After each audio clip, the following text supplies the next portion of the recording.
నాయకులకు ప్రజాప్రతినిధులకు ఈ కార్యక్రమానికి నాతో పాటు వేదిక పైన ఉన్నటువంటి పెద్దలందరికీ అందరూ కూడా మా కల్వకుర్తి ప్రజల తరఫున మన గౌరవ అధ్యక్షుడు కేసీఆర్ తరఫున మీకందరూ కూడా శుభాకాంక్షలు శుభాభినందనలు తెలియజేస్తా ఉన్నాను. మరి ఈరోజు ఈ సమావేశం ఎందుకు ఏర్పాటు చేసుకోవడం జరిగింది, దానికి కారణం మీకంతా తెలుసు.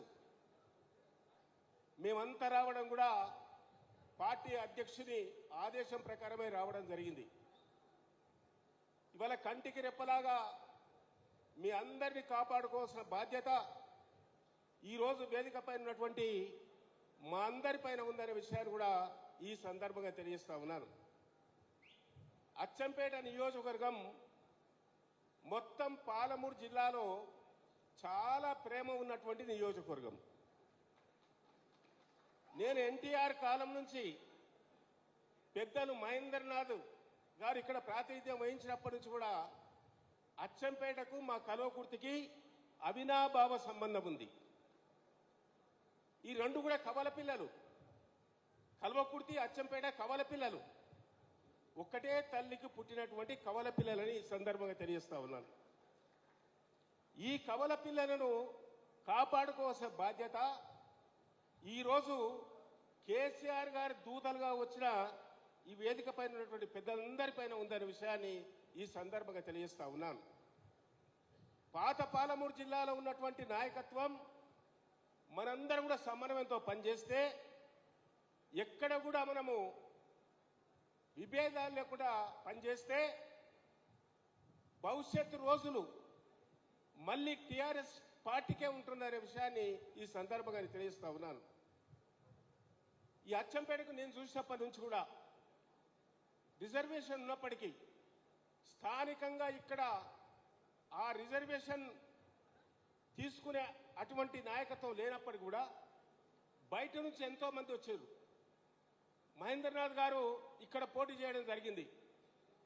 మహేంద్రనాథ్ గారిని కూడా మీరందరూ కూడా చాలా కష్టపడి గ్రామ గ్రామం తిరిగి ఓట్లు వేయించి గెలిపించి ఎన్టీ రామారావు గారి ప్రభుత్వంలో 2 సార్లు మంత్రివర్గంలో ఆయన గుర్తింపించినటువంటి మీకందరు కూడా నిజంగా ఎంత గౌరవం దక్కిందంటే అది అచ్చంపేట కార్యకర్తలకు నాయకులని ఈ సందర్భంగా తెలియజేస్తా ఉన్నాను. అదేవిధంగా పెద్దల రాములు ఇక్కడ 3 సార్లు పోటీ చేసిండు, ఒకసారి మంత్రివర్గంలో ఉన్నాడు. ఆయన కూడా మా కల్వకుర్తే. కానీ అచ్చంపేట ఆదరించి గౌరవించి దీవించి ఓట్లేసి ఆయనను కూడా అసెంబ్లీకి పంపించడం జరిగింది, పార్లమెంటుకు పంపించడం జరిగింది, ఓసారి మంత్రిగా కూడా చేయడం జరిగింది. అదేవిధంగా బాలరాజు గారు నిజంగా చెప్పాలంటే అచ్చంపేట వాస్తవుడు కాదు. ఆయన నాగర్కర్నూలుకు సంబంధించినటువంటి గోపాల్పేట మండలానికి సంబంధించిన నాయకుడు. టీఆర్ఎస్లో పనిచేసిండు, కేసీఆర్ నాయకత్వంలో పనిచేసిండు. 2009లో ఆయనకు పార్లమెంటు సభ్యుడిగా బీఫామ్ ఇచ్చిండు, ఇక్కడ పోటీ చేసిండు, ఓడిపోయిండు.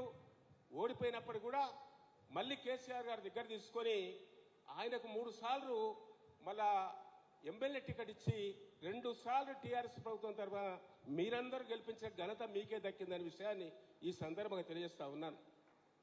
మరి ఆ నాయకుడు ఈరోజు అర్ధాంతరంగా ఎవరు చెప్పకుండా మరి అక్కడ ఏముందో కానీ బూరక లడ్డు ఉందా అంటే తినే అన్నాన్ని కాలుతో తన్నుకొని పోయినట్టుగా నేను భావిస్తా ఉన్నాను.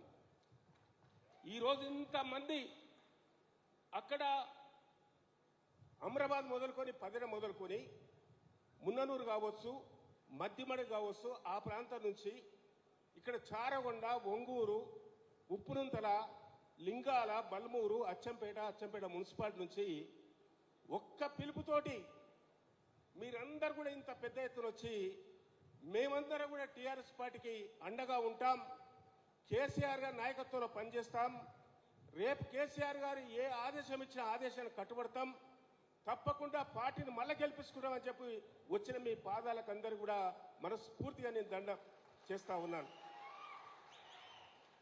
నేను ఒక్కడే మనవి చేస్తా ఉన్నా, ఈరోజు మర్రి జనార్దన్ రెడ్డి ఏమో చిన్నపిల్లగాడు కాదు, హర్షవర్ధన్ రెడ్డి ఏమో చిన్నపిల్లగాడు కాదు, తలలు వండిన రాజకీయ నాయకులు.